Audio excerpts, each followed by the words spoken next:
নমস্কার, যুক্তিতর্ক সঙ্গে অর্কয় আপনাদের স্বাগত। আপনাদের সঙ্গে আমি অর্কপ্রভ সরকার।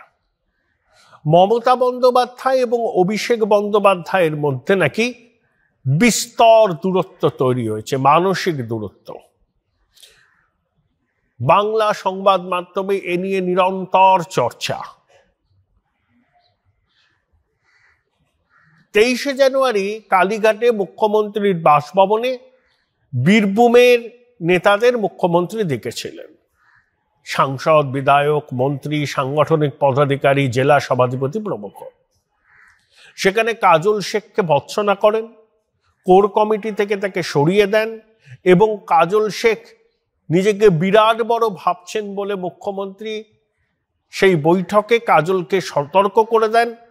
কেন তিনি ডিএম এর ডাকা বৈঠক ছেড়ে বেরিয়ে গিয়েছিলেন, এত স্পর্ধা তার কি করে হয়, তা নিয়েও মুখ্যমন্ত্রী কাজল শেখকে ভর্ৎসনা করেছেন এবং কেষ্ট যেভাবে সংগঠন চালাতো সেই মডেলেই ভরসা রেখেছেন এবং বলে দিয়েছেন যে কেষ্টর পুরনো লোকজনদের গুরুত্ব দিতে হবে, তাদেরকে অবসরের গ্রহে ঠেলে দেওয়ার চেষ্টা তিনি বরদাস্ত করবেন না। কাজল শেখকে বলেছেন জেলা পরিষদের কাজ নিয়েই ব্যস্ত থাকতে হবে। কাজল শেখ নানুরের দীর্ঘদিন ধরে অনুব্রতর বিরোধী, যদিও তার ভাই না দাদা বর্তমানের কেতুগ্রামের বিধায়ক। কাজল শেখকে নানুর আর কেতুগ্রামের সংগঠনটা দেখতে বলা হয়েছে। অনুব্রত যতদিন মহাপ্রতাপশালী ছিলেন বীরভূমে, তখন কাজল শেখ সে অর্থে কোনো গুরুত্বই ছিল না, কারণ অনুব্রতর সঙ্গে তার বিরোধ ছিল সর্বজন বিদিত। কিন্তু অনুব্রত জেল যাত্রার পরে কাজল শেখের উত্থান হয়। কাজল শেখ অভিষেক বন্দ্যোপাধ্যায়ের ঘনিষ্ঠ হয়ে পড়েন এবং অভিষেকের বলে বলিয়ান হয়ে কাজল শেখ বীরভূমে সংগঠনের উপর একচ্ছত্র ছড়ি ঘোরাতে থাকেন, যা ইচ্ছা তাই করতে থাকেন বলে তৃণমূলের মধ্যেই অভিযোগ। তাই মমতা বন্দ্যোপাধ্যায় কাজল শেখের ডানা একটু ছেটে দিলেন। কাজল শেখ অভিষেকের ঘনিষ্ঠ বলেই মমতা তার ডানা ছাটলেন, অর্থাৎ অভিষেককে বার্তা দিলেন অভিষেক ওয়াজ কনসপিকুয়াস বাই হিজ অ্যাবসেন্স। তার নাকি মিটিং ছিল। তৃণমূলের মমতার ডাকা বৈঠকের থেকে আর অন্য কোনো বৈঠকের কি বেশি গুরুত্বপূর্ণ হতে পারে? এই প্রশ্নটা সংবাদ। কিন্তু অভিষেকের ঘনিষ্ঠ বলে কাজল শেখের ডানা ছাটলেন মুখ্যমন্ত্রী, এই ব্যাখ্যাটা ঠিক না আমার মনে হয়। আপনারা বলবেন। দেখুন, একটা রাজনৈতিক দলে, পরিবার কেন্দ্রিক, ব্যক্তি কেন্দ্রিক রাজনৈতিক দলে দুজনের মধ্যে মত পার্থক্য হতে পারে, কিন্তু আমি এখনো মনে করি সেই মত পার্থক্য পয়েন্ট অফ নো রিটার্নে যায়নি। অভিষেক মমতার পুরনো রাজনৈতিক সতীর্থ অনেককেই পছন্দ করেন না।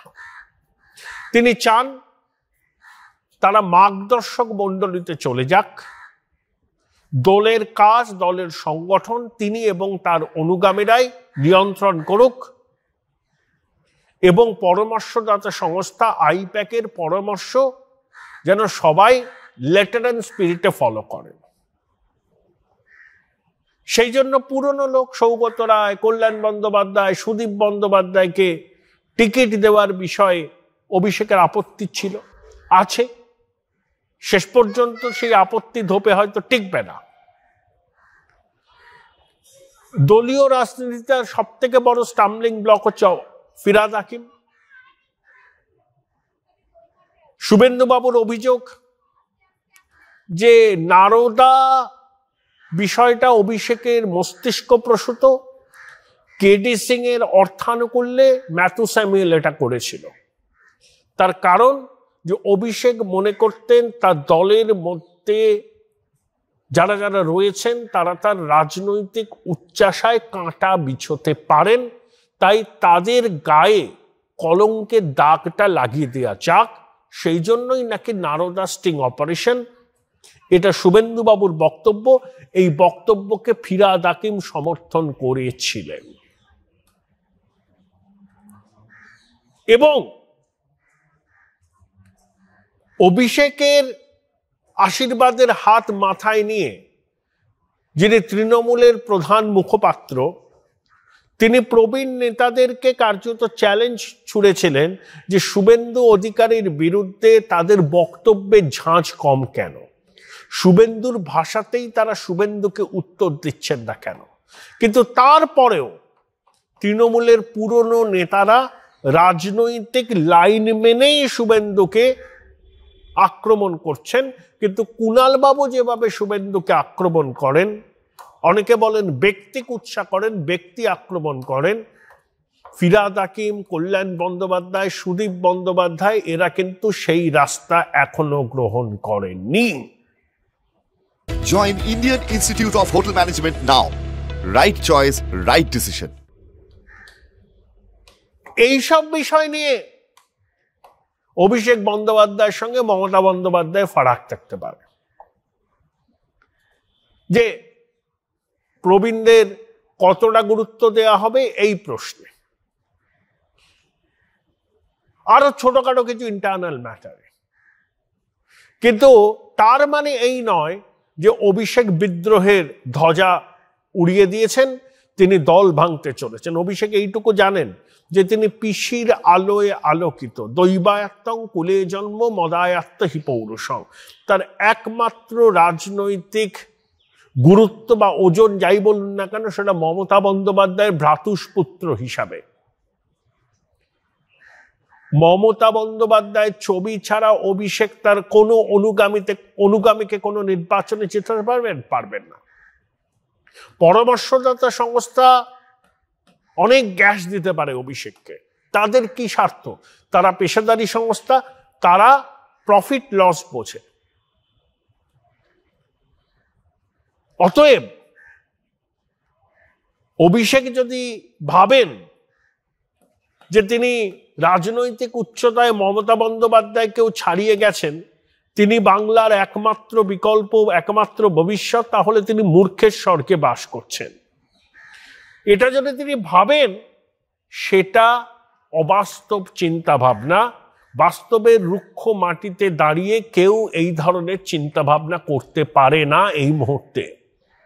প্রশ্নটা এতই যদি বিরোধ মমতা বন্দ্যোপাধ্যায়ের রাজনৈতিক লাইনের সঙ্গে, তাহলে আলাদা হয়ে বেরিয়ে আসছেন না কেন? সে দম নেই। কারণ জানেন নির্বাচনে জেতাতে পারেন মমতা বন্দ্যোপাধ্যায়, তার মুখকেই সামনে রাখতে হবে। অভিষেক ভ্যালু এডিশন করতে পারেন, এখন সেটুকু পারবেন কিনা আমার সন্দেহ আছে। অতএব এটা একটা প্লয়। কি প্লয়? যে একটা অ্যাটমসফিয়ার এমন ভাবে ক্রিয়েট করো যাতে মনে হয় যে দল ভাঙতে পারে, অভিষেক সিন্ধে হতে পারে, কেন্দ্রীয় শাসক দলকে বার্তা দেওয়া যে এখনই দুর্নীতির বিরুদ্ধে পদক্ষেপ করো না, আমি ভেঙে দিতে পারি, আমি সিন্ধে হতে পারি, তোমাদের সঙ্গে আসতে পারি। এইসব বার্তা দিয়ে একটা বাতাবরণ তৈরির চেষ্টা।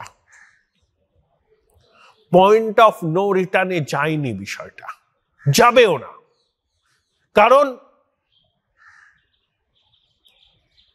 অভিষেক আশা করি এখন বুঝতে পেরেছেন, তিনি যত বড় মাতব্বরই হন না কেন, তার একমাত্র পরিচয় তিনি মমতা বন্দ্যোপাধ্যায়ের ভাইপো। এটাই তার রাজনৈতিক পুঁজি। আর তিনি এত বড় তালেবর হয়ে যাননি যে মমতা বন্দ্যোপাধ্যায়কে রাজনৈতিকভাবে চ্যালেঞ্জ করবেন। পরামর্শদাতা সংস্থা, তার অনুচর বৃন্দরা যতই দাদা তুমি মহান, তুমি বিকল্প বলুন না কেন, আশা করি অভিষেকের এই বুদ্ধিটুকু হয়েছে যে তিনি নিজের সীমাবদ্ধতা বুঝতে পেরেছেন। আর একটা কৌশল, এই যে দ্বন্দ্ব দ্বন্দ্ব দ্বন্দ্ব, একটা অ্যাটমসফিয়ার তৈরির চেষ্টা যে সিন্ধে হতে পারেন। শুনুন, সিন্ধে শিবসেনা ভেঙেছেন কেন? শিবসেনা কংগ্রেস এনসিপির হাত ধরেছিল, যাদের সঙ্গে সিন্ধেদের শিবসেনাদের দীর্ঘদিনের লড়াই সংগ্রাম। তুমি সম্পূর্ণ বিরুদ্ধ রাজনৈতিক মতের পথের শরিক যারা, তাদের হাত ধরলে, মানে উদ্ভব ধরল, এর তো রাজনৈতিক আত্মহত্যার সামিল। সেই জন্যই সিন্ধে শিবসেনাকে ভেঙে নিজেরাই শিবসেনা হয়েছে এবং স্বাভাবিক মিত্র বিজেপির সঙ্গে হাত মিলিয়েছে। অভিষেকের ক্ষেত্রে কিন্তু বিষয়টা তাই নয়। এটা আসলে পরিকল্পিত চিত্রনাট্য, যে লড়াই লড়াই ভাব, মতপার্থক্য হচ্ছে। মমতা বন্দ্যোপাধ্যায়ের বক্তৃতা চলাকালীনই অভিষেক বেরিয়ে যাচ্ছেন, সংগতি মিছিলে পিছনে হাঁটছেন, বীরভূমের সাংগঠনিক নেতাদের বৈঠকে যাচ্ছেন না, অন্য কাজ আছে বলছেন। পরিকল্পিত চিত্রনাট্য, নানাবিধ অভিযোগে বিদ্ধ তৃণমূল, জর্জরিত তৃণমূল। এইসব বিষয় যদি সংবাদ মাধ্যমের আলোচনা কম হয়, যদি ইডি সিবিআইয়ের অভিযানের আলোচনা কম হয়, এই বিরোধটাকে সামনে এনে সান্ধ্য আসর গরম করে রাখা যায়, এটা তৃণমূলের কৌশল। মতপার্থক্য আছে, অভিষেক এবং মমতার থাকতেই পারে, দুজন দু প্রজন্মের প্রতিনিধি, কিন্তু সেটা কখনোই পয়েন্ট অফ নো রিটার্নে যায়নি এবং যাওয়ার সম্ভাবনাও সিমস টু বি রিমোট।